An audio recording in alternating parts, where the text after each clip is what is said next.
Une confession véritable est toujours précise et avoue des péchés déterminés. Certains péchés sont d'une nature délicate et ne peuvent être confessés qu'à Dieu seul.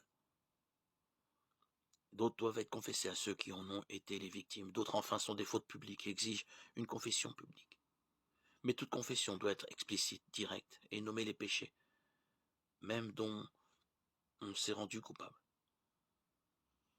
Au jour de Samuel, les enfants d'Israël qui s'étaient éloignés de Dieu avaient perdu la foi en sa sagesse pour gouverner la nation et en sa puissance pour défendre sa cause. Se détournant du grand monarque de l'univers, ils avaient exprimé le désir d'être gouvernés comme des peuples qui les entouraient.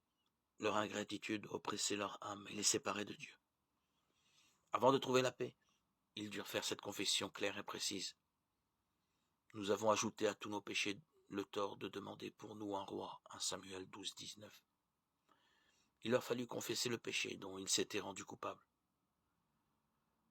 Une confession ne serait jamais acceptée par Dieu si elle n'est pas accompagnée d'un repentir sincère et d'une réforme. Il faut qu'un changement radical de la vie l'accompagne et que tout ce qui n'est pas agréable à Dieu soit mis de côté. Ce sera la conséquence de la douleur réelle du péché.